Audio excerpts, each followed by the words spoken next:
Explorers, Broadcast Cal here with the Pledge of Allegiance.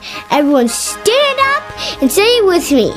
I pledge allegiance to the flag of the United States of America and to the republic for which it stands, one nation, under God, indivisible, with liberty and justice for all. Nice job, everyone! Now get out there and explore, discover, and create. Broadcast Cal, out! Good morning, Falcons. I'm Nelson. Today is Wednesday, March 31st, and our Falcons basketball team will be playing today after school against Jackson Heights. Our Lady Falcons will be playing here at our Falcons gym, and our boys will be playing at Jackson Heights. Each player will be allowed to provide up to 4 names to watch the game, which will not be open to all students. Yesterday had to submit your names to Miss Longley for you to attend. Go Falcons!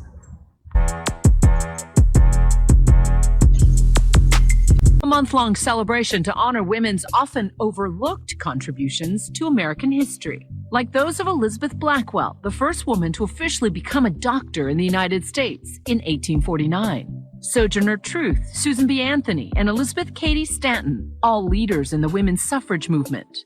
And Harriet Tubman, who led hundreds of enslaved people to freedom. But what's the history behind Women's History Month? It all began in 1978 with only a week-long celebration. It was organized by the Sonoma County Commission on Women.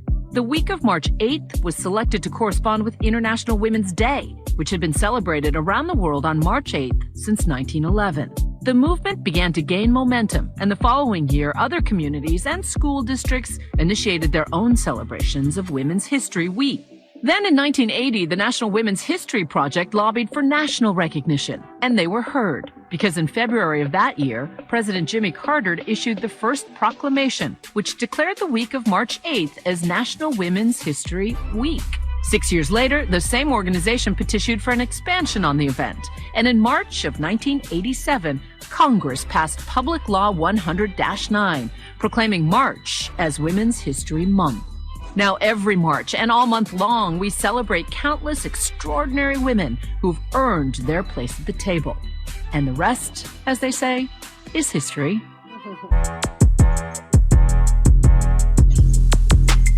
Hey Falcons, I'm Katie. Next week, on Monday, April 5th, our 6th and 7th graders will be taking their FSA writing exam.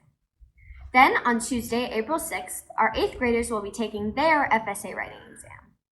All FSA ELA writing assessments are administered in 120-minute test sessions. Here are some tips for you to succeed. Do not use text talk like LOL or BRB.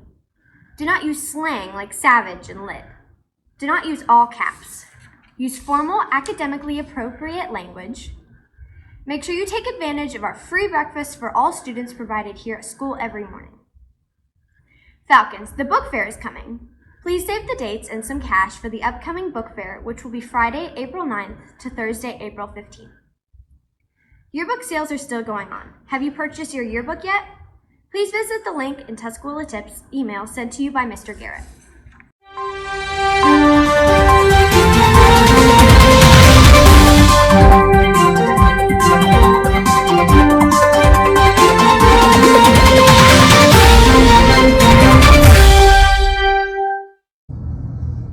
Good morning, students and staff. It is unfortunate that I must come on this morning's news to discuss recent incidents that have occurred throughout campus, which involve poor discipline. I know it has been a challenging year, and we have taken that into consideration, but some of you have taken advantage of that. I am highly disappointed when I hear of incidents of disrespect towards adults on campus, horseplay and running around that ends up in injury, and failure to comply when given instructions by an adult.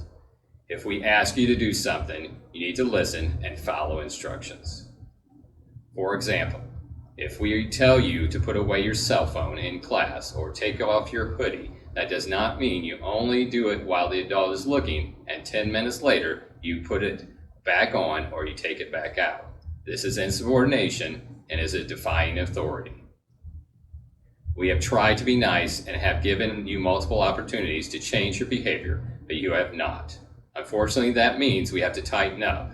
From this day forward, we will not be giving you multiple warnings and are going to be stern in giving you out more consequences for negative behavior. I'm sorry to have to strengthen our discipline consequences, but those of you, and you know who you are, have brought this on yourself. Do not argue if you get caught and you receive consequences. This is your last warning to change. We only have a few weeks left of school, so make good decisions to finish out the year on a positive note. For those of you displaying good behavior, I want to thank you for being an example to those who are not making better choices. Have a great rest of the week, and remember, Falcons soar. That's all the news we have for today, Falcons. Remember, Falcons soar. That's S for safety first, O for on time, A for actively engaged in learning, and R for respectable and responsible. Make it a great rest of the week, Falcons.